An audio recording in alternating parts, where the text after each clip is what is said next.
एक दिन हजरत मूसा कलीमुल्लाह ने अर्ज की थी, मेरे मालिक वो बंदा कौन है जो जन्नत में मेरे साथ रहेगा? अल्लाह ने फरमाया महबूब मूसा देखना चाहते हो? कहा जी। कहा फला मकाम पे चले जाओ, उसकी दुकान है। गए, जाके देखा गोश्त काट रहा था, चक्कर में थे कौन सी नेकी इसने की है कि कलीम के साथ जन्नत में रहेगा। आप बैठ गए, बताया नहीं मैं कौन हूं, वो भी नहीं जानता था चेहरे से। बैठे रहे, सुबह से शाम हो गई, गोश्त काट के बेचता रहा। आपने देखा कोई नेकी भी इसने नहीं की। फिर सोचने लगे शायद रात को ये कयाम करता होगा। जब वो दुकान बंद करके चलने लगा ना, तो आप भी पीछे पीछे हो लिए। अब आपका तो वो अपना वतन था नहीं, उसने आपको चलते देखा, चेहरा नबी का चेहरा था, और नबी के चेहरे में वो कशिश होती है जो उसे देखता है देखते ही रह जाता है। देखा, कहने लगा वो हसीन चेहरे वाले कहीं बाहर से आए हो? फरमाया जी परदेसी हूं। कहा अच्छा, वो लोग कितने अच्छे थे? कहा परदेसी हो? कहा हाँ। कहा फिर? कहा अगर इजाजत दे तो एक रात तेरे घर गुजारना चाहता हूं। उसने कहा ज़हे नसीब, मेहमान मेरे घर आए। ले गया बुला के। आप इस मकसद से गए थे कि देखे कौन सी इबादत करता है? फरमाते मैं देखता रहा। घर में गया, उसने जाके सबसे पहले खाना पकाया, तैयार हो गया खाना। आके कहता है मेहमान माफ करना, अगर तुझे अकेले खाना है तो अभी खा ले, और मेरे साथ खाना है तो इंतजार करना पड़ेगा। तो हजरत मूसा सोचने लगे कि हो ना हो इसी बीच में कोई नेकी करता है। फरमाते उसने खाना बनाया, तैयार किया खाना, तो उसने फिर उसकी बूढ़ी माँ जो बहुत कमजोर हो चुकी थी, किताबों में यहां तक लिखा है कि एक पुटरिया में टंगी हुई थी, वो पुटरिया उतारी, उतारने के बाद उसे रखा, उसका मुंह धुला, खाना आगे रखा, अपने मुंह से चबाता और उसके मुंह में लुकमे देता। अल्लाह के कलीम देख रहे हैं सारा मंजर, सारा मंजर देख रहे हैं। जब वो खा चुकी, उसने कहा बेटे मैं खा चुकी, अब तू खा ले। उसने कहा, फिर वो औरत ने जब खाने के बाद ना हाथ उठाए, वो कुछ कह रही थी, वो बेटा हंस रहा था। हजरत मूसा कहने लगे क्या कहा तेरी माँ ने? उसने कहा छोड़िए जनाब, ये तो ऐसी बातें करती है। कहा क्या कहा? कहने जब ये दुआ के लिए हाथ उठाती है तो वो मांगती है कि जो समझ में नहीं आता मिल जाएगा। कहा क्या?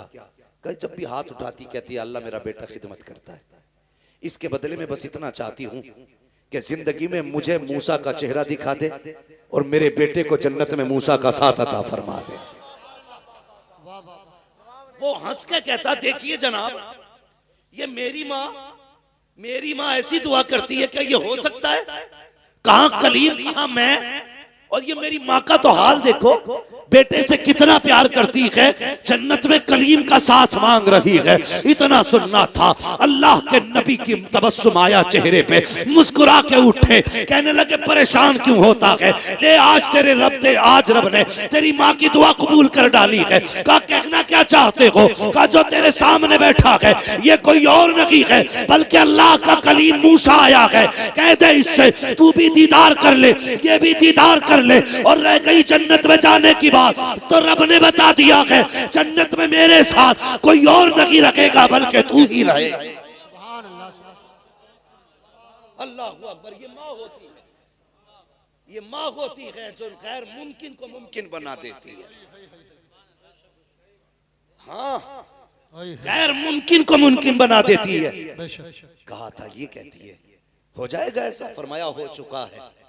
अल्लाह अकबर। ये माँ है, मगर मसला ये अलग है।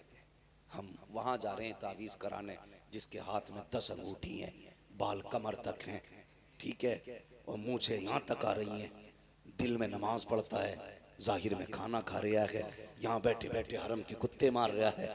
उसके पास जा रहे हो भाई, उसके पास जा रहे हो? ये उलमा बैठे हैं, जिम्मेदारी के साथ कह रहा हूं। एक तरफ अगर 70 वली बैठ जाएं और तेरे हक में बद्दुआ करें, दूसरी तरफ तनहा तेरी माँ जिसके नाखून में गोबर, हाथ में मिट्टी लगी हो, कपड़े भी कई जगह से फटे हों, बुढ़ापे की झुर्रियां माथे पे हों, कोई शबाब कोई जाहिर खूबसूरती का ना हो, कोई सफाई सुथराई भी ना हो।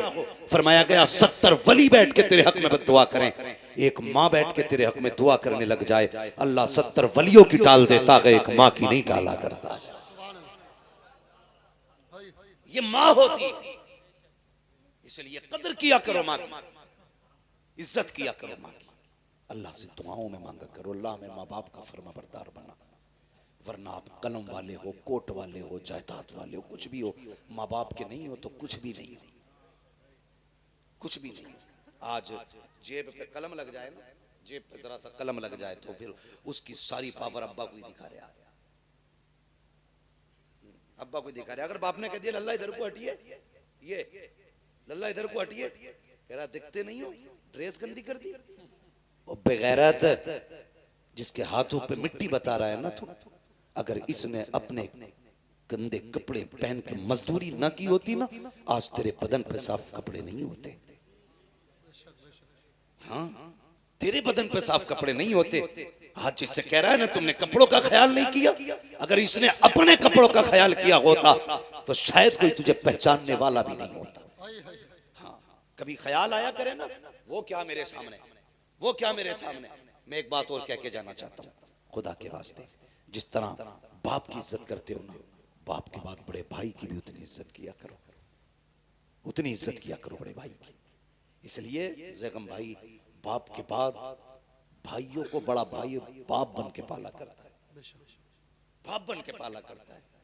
कई भाइयों को मैं ऐसों को जानता हूं, ये आंखों देखी बात है, कोई किताबी नहीं है जो हवाले मांगो मुझसे, आंखों देखी बात है कि भाइयों ने मजदूरी करके छोटों को पढ़ाया।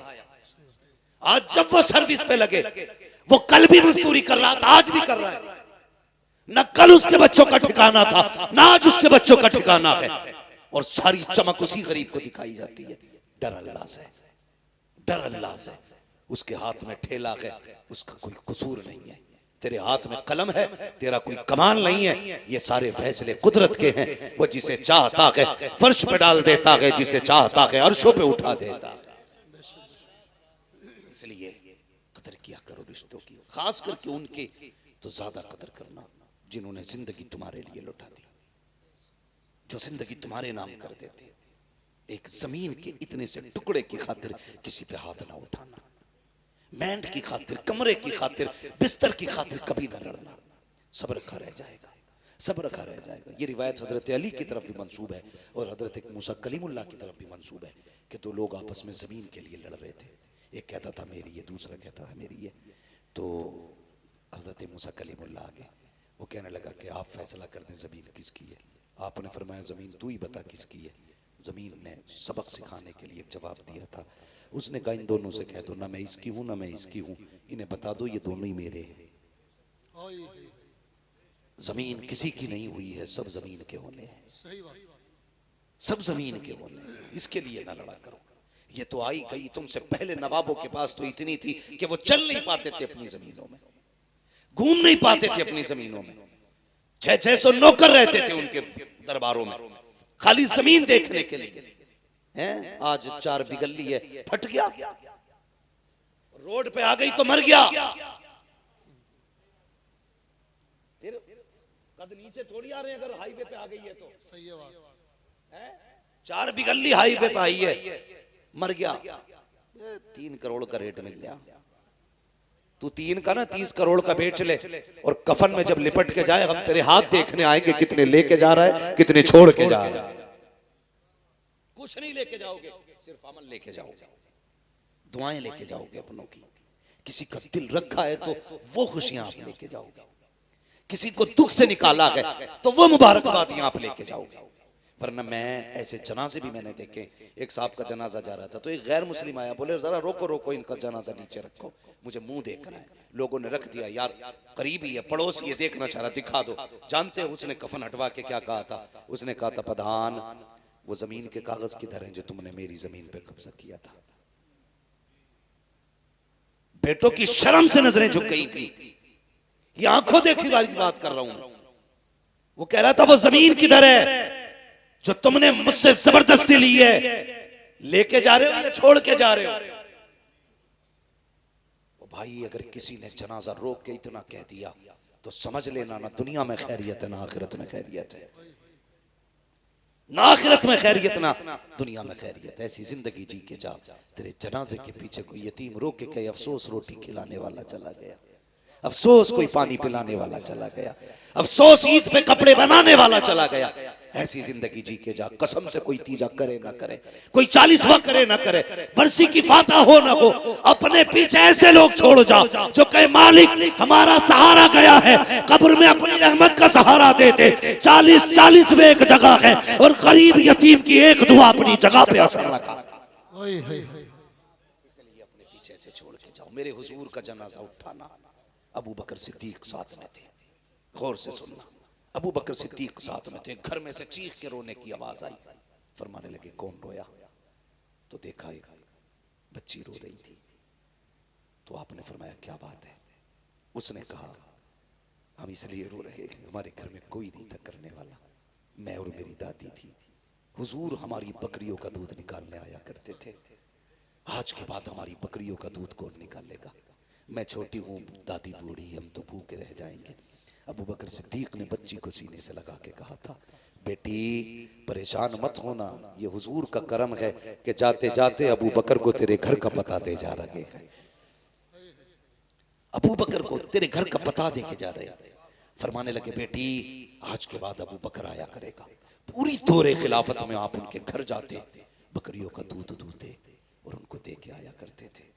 यार कम से कम ऐसी जिंदगी गुजार के जाओ, ऐसी जिंदगी गुजार के जाओ। हम तो अगर यतीमों पे हाथ भी रखते ना तो कैमरा पहले लगाते, फोटो पहले लेते थी। मैंने यतीम के सर पे हाथ रखा, मैंने गरीब को सीने से लगाया। ये क्या मसला है?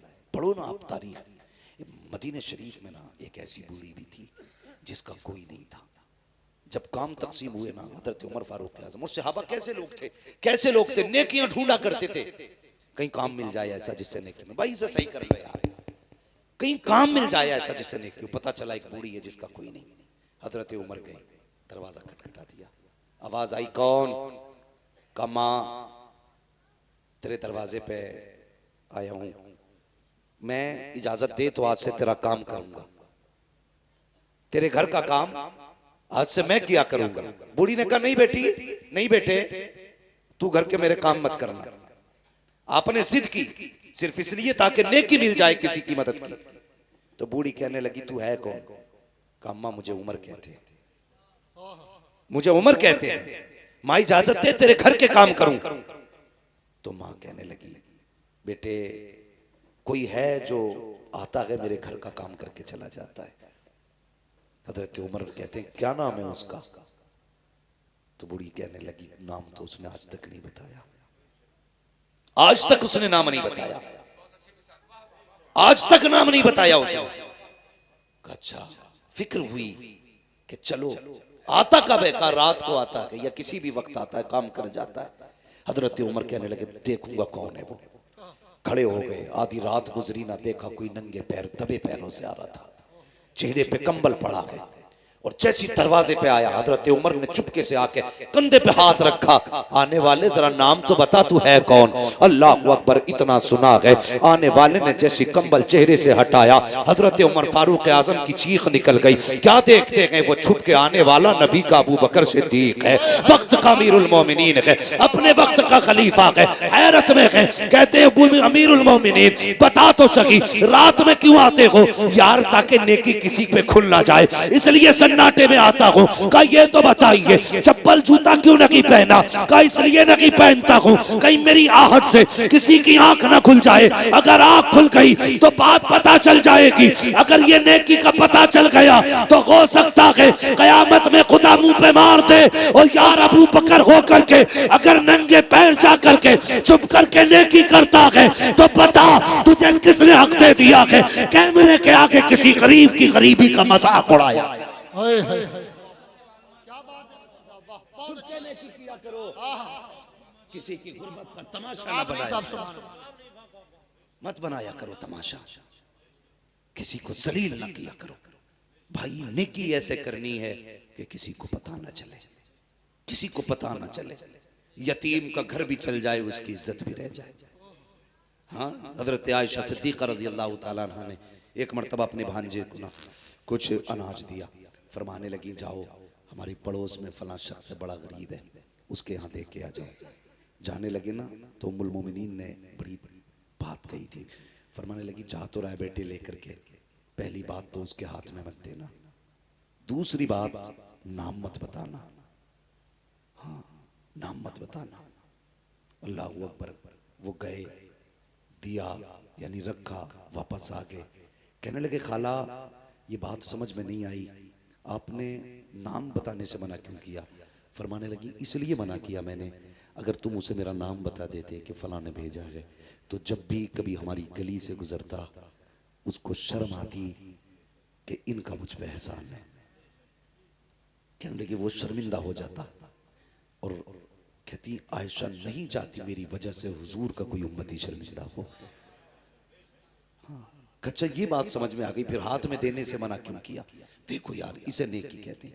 हाथ में देने से मना क्यों किया? फरमाने लगी इसलिए कि हमेशा लेने वाला हाथ नीचे रहता है, देने वाला हाथ ऊपर रहता है। आयशा ये भी नहीं चाहती मेरी वजह से किसी का हाथ नीचे रह जाए, मेरी वजह से किसी का हाथ नीचे रखे। इसे कहते हैं नेकी का शौक, इसे कहते हैं नेकियां। ये भी कोई मसला है यार कि हम दिखा के कहते हैं मैंने फला यतीम को कपड़े बनाए भाई, नहीं भाई इस बार मैंने यार इतने लोगों को फला को बनवाए, उस पर कुछ नहीं था, वो आया मेरे पास जूता टूटा था, मैंने कहा चल ले ले यार। ये नेकी है? कोई नहीं है नेकी। इसे नेकी नहीं कहते, इसे जलील करना कहते हैं। सामने वाले को जलील करना कहते हैं। किसी को जलील ना करो। गरीब भी अपनी इज्जत रखता, अमीर भी अपनी इज्जत रखता है। सबको इज्जतें दिया करो, अल्लाह आपको इज्जतें अता फरमाएगा, अल्लाह आपको इज्जतें अता फरमाएगा। मैं बस बात खत्म करने लगा। फरमाएगा ए ईमान वालों अपने आप को और अपने घर वालों को जहन्नम की आग से बचाओ, अपने घर वालों को जहन्नम की आग से बचाओ। तो कोशिश क्यों नहीं करते जहन्नम की आग से बचाने की? क्यों नहीं करते? आज जैगम भाई सब कहते हैं यार 20% है, कुछ भी ना होगा, 20% है, क्या कर लोगे? तुम नहीं जानते। जब तुम्हें ये एहसास हो कि कम लोग कुछ नहीं कर पाते, तो इस्लाम कहता है कि जंगे बद्र देख लिया करो। और जब तुम्हें अपनी कसरत पे घमंड हो तो जंगे हुनैन देख लिया करो। ये इस्लाम की तारीख है। तुम कभी भी कसरत से कामयाब नहीं हुए, खुदा की रहमत से कामयाब हुए, खुदा की रहमत से कामयाब हुए। तुम कभी भी कम होने की वजह से जलील नहीं हुए, हमेशा अपने घमंड की वजह से तुम शर्मिंदा हुए।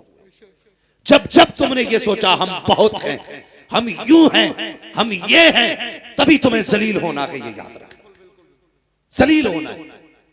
वो किसी ने कहा था मिटा दे अपनी हस्ती को अगर कुछ मर्तबा चाहे, कि दाना खाक में मिलकर गुले गुलजार होता है। एक बात याद आ रही है, बता दूं, जरूरत इस वक्त की ये नहीं है कि हमारी तादाद बढ़ जाए, जरूरत इस वक्त की है कि हम सब के सब इकट्ठे हो के हुजूर की चौखट पे आ जाए।